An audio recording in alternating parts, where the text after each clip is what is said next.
Makanya biasa masyarakat awam atau pasien biasa bilang, bisakah saya ganti kacamata atau bisakah saya ganti lensa? Iya. Oh, analoginya kembali lagi seperti televisi dan parabolanya, antenanya. Kalau parabolanya rusak, biar kita ganti dengan TV yang paling baru pun, berganti-ganti TV tetap tidak dapat siaran.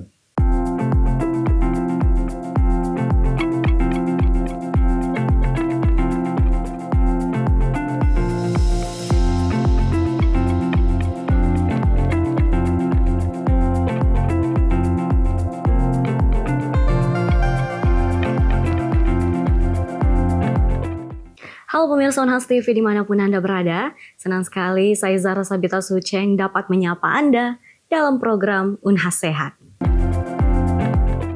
Pemirsa, pernahkah Anda mendengar mengenai vitreoretina?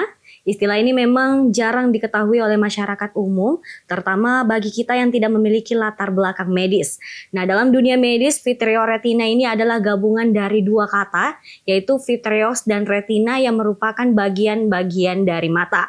Vitreos berarti gel yang berada di bagian belakang mata yang berfungsi untuk mempertahankan bentuk mata, sedangkan retina sendiri adalah lapisan yang ada di bagian belakang mata untuk menangkap cahaya.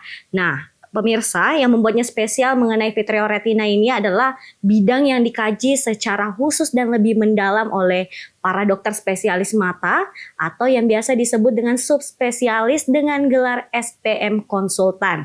Nah, dalam episode Unhas Sehat kali ini kita akan membahas lebih dalam mengenai vitreoretina, gejala, dampak-dampaknya hingga cara pengobatannya. Untuk itu telah bergabung bersama kami ada Profesor Andi Muhammad Ihsan, PhD SPM.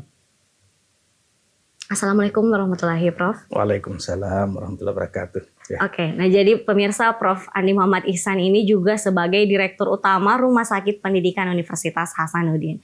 Bagaimana kabar hari ini, Prof? Alhamdulillah sehat. Oke, sebagai pengantar untuk para pemirsa Unhas TV mengenai pembahasan kita vitreoretina, mungkin boleh dijelaskan terlebih dahulu vitreoretina itu seperti apa dan bagaimana pentingnya dalam kesehatan mata. Oh ya, baik. Terima kasih. Ya. Saya kira tepat sekali tadi disampaikan oleh host bahwa vitreoretina ini masih banyak masyarakat awam yang kurang memahaminya. Iya. Bagaimana itu vitreoretina? Jadi fungsi penglihatan pada mata itu sangat sulit, sangat complicated, dan disitulah maha jeniusnya, maha kuasanya Tuhan menciptakan segala sesuatunya dengan sangat teratur ya. Nah, kalau saya bisa perlihatkan ini, bahwa kalau bola mata itu kalau kita lihat dari depan seperti ini ya, dan kalau kita belah dua dan kita lihat bagian dalamnya itu seperti ini. Oke. Ya. Yang di depan itu kita lihat kornea, kalau orang bilang mata hitam. Betul. Ya. Kalau ini sklera dan konjungtiva dibilang mata putih. Ya. Tapi bagian dalamnya itu sangat sulit, sangat rumit dan terstruktur dengan sangat rapi. Iya. Ya. Kemudian di belakang sini ada lensa. Jadi di sini yang bermasalah kalau orang katarak ada lensanya di sini. Okay. Nah, bagian dalam ini betul-betul terlindungi, ya. Betul-betul terlindungi. Jadi di sini ada dikatakan tadi vitreus, ada cairan seperti gel, seperti putih telur, dan di sinilah retina. Ya. Lapisan retina. Jadi kalau kita contohkan ini bola mata, ini terdiri atas 3 lapis. Jadi untuk mudahnya ingat kelapa saja. Ya. Oke. Supaya gampang ingat, kalau kelapa kita belah, lapisan pertamanya itu serabutnya, ya, sabutnya. Nah, ini kira-kira kita bilang sklera. Ya, sklera ya, itu sabut kelapanya. Lapisan kedua itu tempurung, ya. Lapisan kedua yang tempurung, kalau istilahnya kita di sini adalah koroid. Ini bagian yang banyak sekali pembuluh darahnya, ya. Lapisan ketiga itulah retinanya. Nah, kalau di kelapa itu daging kelapanya yang putih, ya. Dan di dalamnya ada cairan, jadi seperti air kelapa, tapi strukturnya dia seperti gel, seperti putih telur. Nah, retina ini di dalamnya ada namanya sel fotoreseptor. Oke. Sel fotoreseptor itu, foto itu cahaya, reseptor itu menangkap. Ya. Menangkap cahaya. Jadi retina itu fungsinya dan bentuknya kalau kita lihat ini sama dengan antena parabola. Ya. Oke. Jadi kalau lapisannya tadi itu seperti kelapa, nah sekarang kita lebih fokus ke retinanya. Oke. Kalau retinanya kita lihat ini seperti parabola ya bentuknya ya, dan fungsinya juga seperti itu, menangkap cahaya, menangkap sinyal. Jadi sinar yang masuk melalui kornea, humor aqueous, lensa, vitreous, sinar cahaya masuk itu kemudian ditangkap oleh retina. Ya, jadi parabola juga seperti itu, dia menangkap sinyal kemudian dilihat di TV dengan gambar yang jelas. Makanya biasa masyarakat awam atau pasien biasa bilang, bisakah saya ganti kacamata atau bisakah saya ganti lensa? Iya. Oh, analoginya kembali lagi seperti televisi dan parabolanya, antenanya. Kalau parabolanya rusak, biar kita ganti dengan TV yang paling baru pun, berganti-ganti TV tetap tidak dapat siaran, tetap tidak dapat sinyal. Ya. Begitu juga retina, kalau retinanya bermasalah, berganti-ganti kacamata, ganti lensa, tetap tidak bagus karena penangkapan cahayanya yang tidak bagus.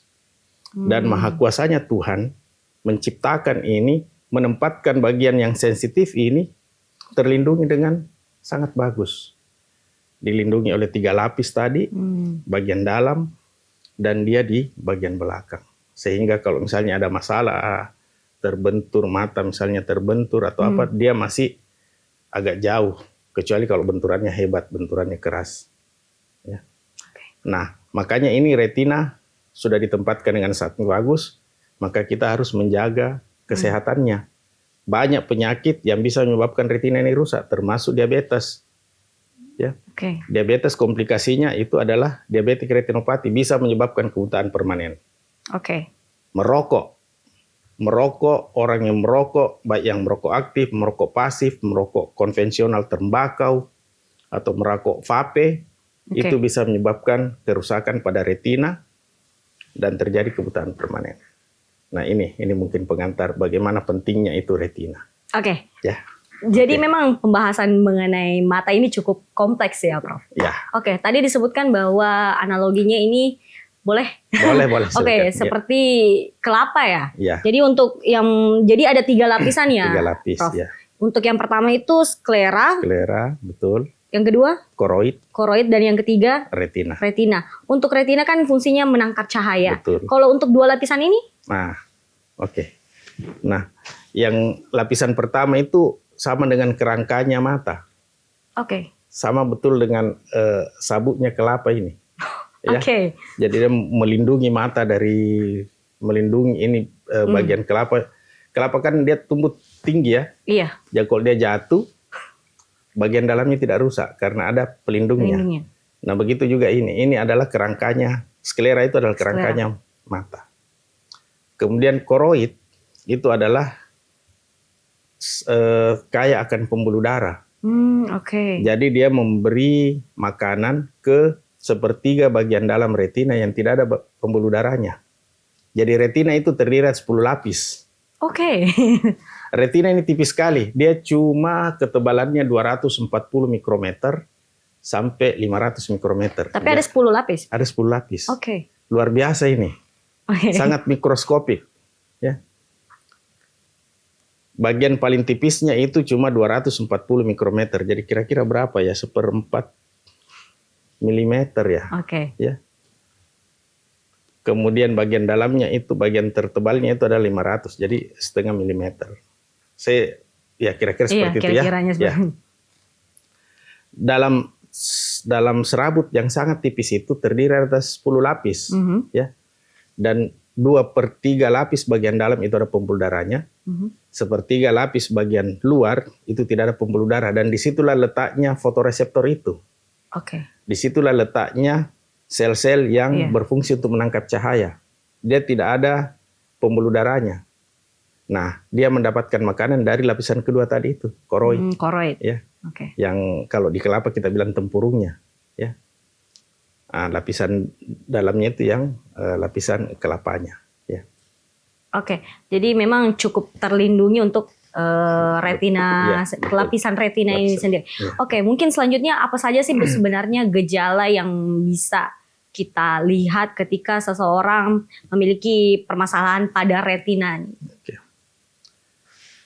Nah, yang paling pertama itu adalah ya karena di sini ada cairan yang namanya vitreous, itu harusnya jernih. Betul. Harusnya jernih seperti dengan putih telur yang segar. Ya.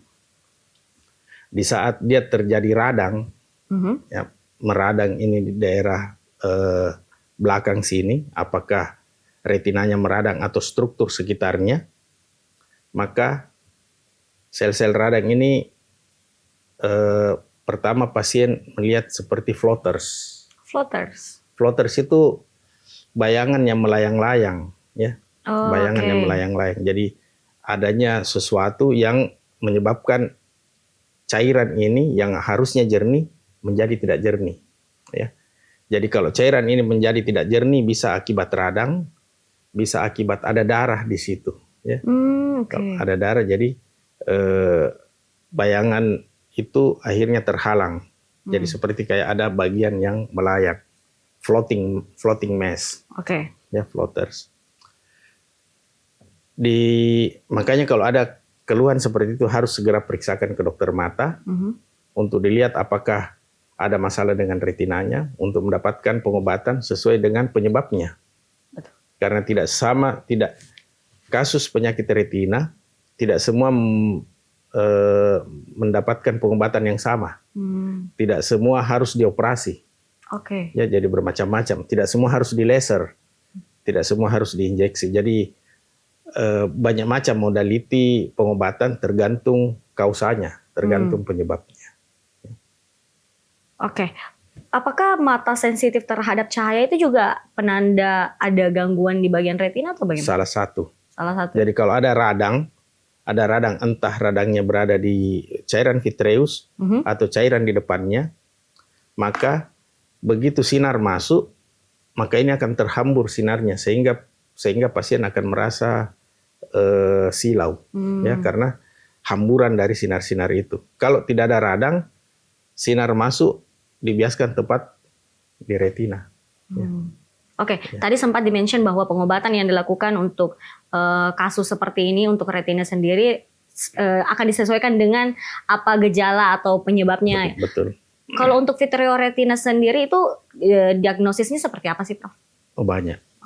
Apakah ada tes khusus yang dilakukan atau gimana? Betul. Jadi untuk dokter yang spesialis di bidang vitreoretina itu adalah dokter spesialis mata, kemudian sekolah lagi untuk ambil konsultan vitreoretinanya. Ya. Ya. Dan untuk memeriksa retina diperlukan alat khusus, yaitu namanya funduskop. Jadi ini pupil, kita kasih obat tetes supaya pupilnya ini, kalau ini pupilnya kecil, kita sulit mengintip, tidak bisa kita lihat sampai pinggir-pinggir. Ya. Jadi kita teteskan obat namanya midriaticum supaya pupilnya melebar. Nah, kalau pupilnya sudah melebar, maka kita bisa melihat, mengevaluasi kelainan retina sampai di pinggir. Nah, berdasarkan itu baru kita lihat, oh dia kena penyakit ini, dia kena masalah ini. Berdasarkan penyebabnya kita berikan terapi sesuai dengan kausanya. Kalau misalnya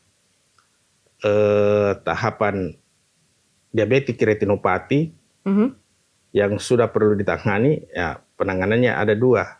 Apakah disuntikan namanya anti VEGF untuk meredakan bakal pembuluh darah yang baru ini, atau di laser. Nah, jadi biasa ada pasien, misalnya dibilang, saya sudah kena diabetik retinopati, saya sudah kena komplikasi gula pada mata saya, katanya saya harus di laser. Nah, memang itu salah satu penanganannya.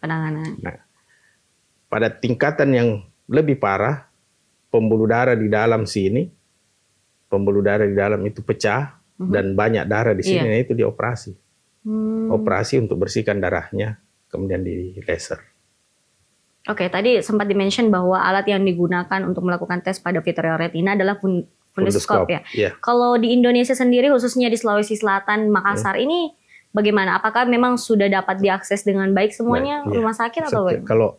Kalau sekarang itu standar untuk dokter mata dan dokter spesialis. Jadi Sama dengan alat-alat dokter penyakit dalam pakai stetoskop. Iya. Ya, jadi dokter yang biasa ada stetoskop untuk memeriksa denyut jantung, bunyi pernapasan, bunyi di rongga perut.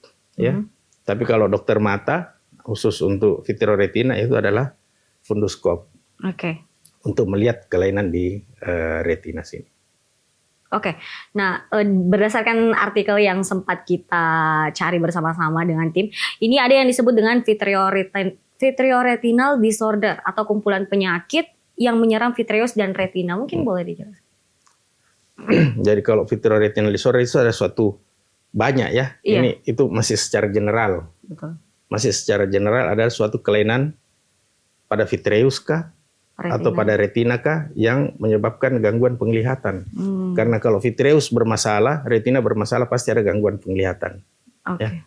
Gangguan penglihatan tadi kalau yang paling ringan untuk vitreous adalah floaters. Floaters ya. Tapi kalau terlalu banyak kelainan di vitreusnya sehingga sinar sulit masuk, maka penglihatan menjadi kabur. Ya. Itu bisa karena radang yang hebat, bisa juga karena darah yang hebat. Radang bisa, kalau kita istilahkan nanah ya. Iya. Produk radang di dalam mata ada nanah. Nah, itu infeksi. Itu bisa saja dengan obat antibiotik kita langsung suntikan masuk ke dalam. Ya, antibiotik dan anti radang. Tapi kalau dia hebat ya kita operasi bersihkan. Kalau kelainannya di retina itu banyak macam juga ya. Ada karena penyakit sistemik. Iya. Karena komplikasi diabetes, komplikasi hipertensi, dan jangan lupa penyakit-penyakit HIV. Ya, banyak sekarang. Yang anak muda datang, gambaran kabur penglihatan, kita lihat, oh ini khas bukan karena diabetes, tapi karena masalah HIV. Banyak juga penyalahgunaan obat. Ada juga toksoplasma. Ya, toksoplasma karena sering kontak dengan binatang ternak misalnya ya, kucing atau apa, itu juga parasitnya bisa menyebabkan kelainan di retina. Rokok, rokok juga bisa menyebabkan. Nah ini bahaya rokok karena bisa menyebabkan kebutaan permanen ya. Nah ini jadi banyak kelainan yang bisa menyebabkan gangguan pada vitreoretina yang dikenal sebagai vitreoretinal disorder. Ya. Jadi vitreoretinal disorder itu sebenarnya secara general saja kelainannya, tapi secara spesifik masing-masing punya penyakit yang berbeda dan penanganan yang berbeda. Jadi tadi di-mention bahwa sebenarnya untuk penyebab adanya permasalahan pada vitreoretina ini ada berbagai macam ya, Pak. Mulai dari ada yang tadi HIV mungkin, ada yang toksoplasma untuk yang bersentuhan langsung dengan binatang. Itu binatang ternak, kucing juga bisa ya, Prof? Ya paling banyak kucing. Paling banyak kucing. Kemudian ada tadi rokok, itu vape juga termasuk ya, Prof? Ya. Karena bukan masalah rokok tembakau atau masalah vape-nya ya, tapi adalah kandungan yang ada di situ ya, kandungan nikotin, tar. Nah, itu semua adalah radikal bebas. Ya, radikal bebas yang bisa mengganggu peredaran darah. Kalau khusus untuk di retina itu sel-sel fotoreseptor yang menangkap cahaya itu kan secara cycle ya. Kalau dia sudah berfungsi untuk menangkap cahaya, maka dia mati. Ada selnya, ada sangat sedikit. Nah, itu kemampuan ada namanya sel retinal pigment epithelium atau RPE yang memakan sisa-sisa metabolisme ini. Tapi kalau orang yang misalnya pada keadaan normal, ya, sel-sel fotoreseptornya yang ada di situ, setelah dia berfungsi untuk mengubah energi cahaya ini menjadi energi listrik, setelah dia berhasil, maka itu mati, itu namanya sisa metabolisme. Itu dimakan oleh sel yang namanya RPE. RPE. Ya, anggaplah RPE itu seperti kuburannya sel-sel mata ya di dalamnya. Dia memakan sel-sel yang sudah mati. Ya. Itu kecepatannya konstan.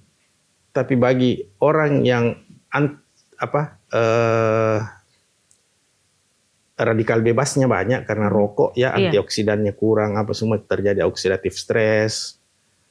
Apakah itu rokok tembakau ataupun vape karena kandungannya itu, maka sel itu menjadi banyak yang mati dan cepat matinya. Jadi kemampuan RPE tadi ini untuk memakan dia kewalahan.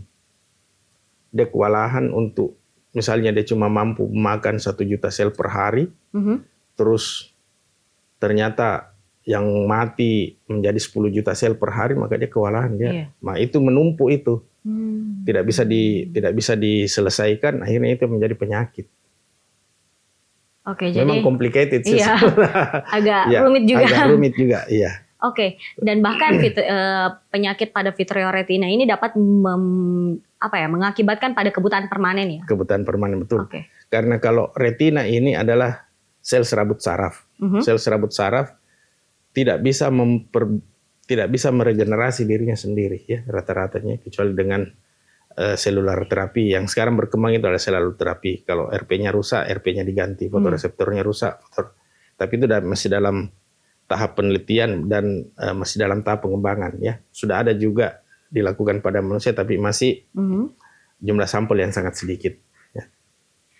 Beda dengan katarak. Katarak, dioperasi kataraknya, kalau tidak ada masalah di retinanya, hari ini kita operasi, besok dia melihat normal kembali, seperti anak muda kembali. Langsung jernih kembali. Langsung jernih kembali selama retinanya masih berfungsi dan bagus. Dan struktur lainnya masih bagus. Tapi kalau retina, kalau selnya sudah mati, tidak bisa hidup kembali. Jadi tidak bisa dioperasi atau bagaimana? Dioperasi kalau ada perdarahan, tapi kalau untuk menghidupkan retina yang mati tidak ada. Jadi buta permanen. Buta permanen. Ya, harapan kita itu adalah regeneratif medicine yang seperti orasi saya waktu pengukuhan yang lalu adalah regeneratif medicine. Yang itu nanti harapan bagaimana agar sel yang mati dengan implantasi sel yang segar itu bisa menggantikan sel yang mati itu. Tapi itu masih dalam tahap penelitian ataupun dalam tahap aplikasi pada manusia, tapi dalam jumlah sampel yang masih sangat terbatas. Terkait dengan faktor genetik, Prof. Untuk retina sendiri itu seperti apa? Genetik paling banyak ada penyakit namanya age-related macular degeneration. Jadi degenerasi makula. Jadi makula itu adalah pusat penglihatan di retina. Pusat penglihatan di retina. Jadi dia bagian dari retina, tapi pusatnya. Iya. Nah, ini kelainan-kelainan yang bisa karena genetik di situ adalah termasuk ras, ya. Jadi ras Caucasian itu yang mempunyai pigmennya lebih sedikit, lebih ringan, itu lebih mudah terkena penyakit itu. Kemudian kalau faktor genetik, kalau misalnya orang tuanya sudah kena penyakit AMD itu, ya kita harus screening anak-anaknya karena bisa saja dia turunkan. Ya kalau kita dapat, ya ada namanya faktor resiko internal yang tidak bisa dihindari. Ya, faktor resiko internal itu adalah ras, kemudian genetik dan umur. Itu ya tidak bisa dihindari. Tapi ada juga faktor resiko eksternal yang bisa kita kelola. Misalnya makanan bergizi, itu kita anjurkan. Hindari merokok. Ya, kemudian olahraga teratur. Nah, itu yang dikelola. Jadi kalau sudah ada faktor resiko secara genetik, dia pernah menderita itu tidak bisa dihindari. Tapi faktor resiko eksternal itu yang kita masih bisa dihindari, masih bisa dikelola untuk eksternal. Seperti tadi mengurangi rokok, menjaga pola makan yang sehat, dan rutin mengecek kesehatan mata. Betul.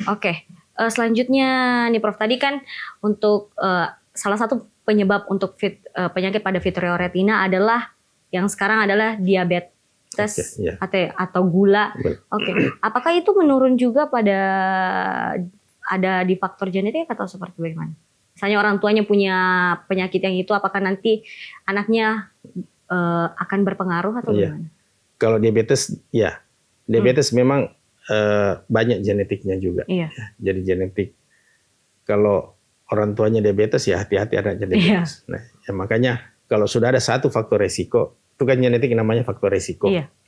Jadi kalau sudah ada satu faktor resiko internal yang tidak bisa dihindari, penanganannya adalah kalau sudah tahu dirinya ada turunan diabetes, ya atur pola makannya.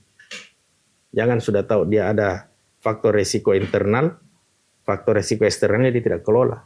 Dia sudah potensi untuk menderita diabetes, tapi makanan yang manis-manis juga tidak dihindari. Itu yang.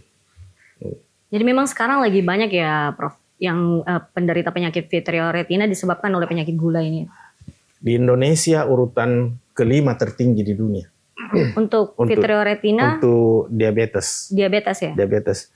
Dan dari diabetes itu setelah menderita diabetes sekitar 5 tahun sampai 10 tahun, itu dia sudah komplikasi ke retina. Ya. Sudah komplikasi ke retina. Dan usia muda lebih cenderung progresivitasnya atau perkembangannya untuk menderita retinopati diabetik itu lebih cepat dibanding orang yang menderita diabetes di usia yang 50 tahun ke atas. Nah, ini sekarang saya lagi bikin penelitian ini. Faktor apa kira-kira, biomarker apa yang ada di sini sehingga orang usia muda itu lebih kerusakannya lebih parah dibanding yang usia lebih dewasa. Oke. Terakhir Prof, mungkin boleh disampaikan kepada pemirsa Unhas TV sebagai closing statement untuk kedepannya agar dapat menjaga kesehatan mata khususnya pada vitreoretina. Ya. Nah, vitreoretina ini memang sudah secara anatomi ya, retina dan vitreo secara anatomi ditempatkan oleh Maha Pencipta kita, oleh Allah Subhanahu wa taala, Tuhan yang Maha Kuasa, Tuhan yang Maha Jenius. Dia sudah tempatkan di tempat yang sangat spesial, ya. Nah, tanggung jawab kita adalah untuk menjaga kesehatannya supaya dia tetap sehat. Nah, itu tadi, hindari yang faktor-faktor resikonya. Karena ini bisa merupakan komplikasi dari penyakit lainnya. Penyakit diabetes, penyakit hipertensi, HIV, sifilis, penyakit-penyakit lainnya, dan rokok, ya. Nah, kalau sudah ada faktor resiko, jangan tunda untuk mencari tahu apa kelainan kalau sudah ada masalah di matanya. Karena banyak kasus juga merasa bilang, oh ini kalau operasi katarak atau ganti kacamata bisa melihat kembali. Padahal tidak semua kelainan di mata itu adalah karena kacamata, tidak semua kelainan di mata karena katarak. Tapi yang penting adalah kita periksa bagian retinanya ini. Kalau retina sehat, insya Allah bisa ganti kacamata, bisa ganti katarak. Tapi kalau retinanya kurang sehat, meskipun ganti kacamata, meskipun operasi katarak, penglihatan tetap tidak bisa normal kembali. Jadi memang sangat penting ya fungsi dari retina itu. Oke, baik, kami ucapkan terima kasih banyak Prof atas waktu dan kesempatannya untuk berbincang bersama dan juga tentu dengan ilmu pengetahuan yang telah dibagikan kepada seluruh pemirsa Unhas TV. Semoga dapat meningkatkan kesadaran kita untuk dapat menjaga kesehatan mata khususnya pada retina. Terima kasih juga kepada para pemirsa yang telah menyaksikan Unhas Sehat kali ini. Untuk itu, saya Zahra Sabita Suceng beserta seluruh kru yang bertugas pamit undur diri dan sampai jumpa.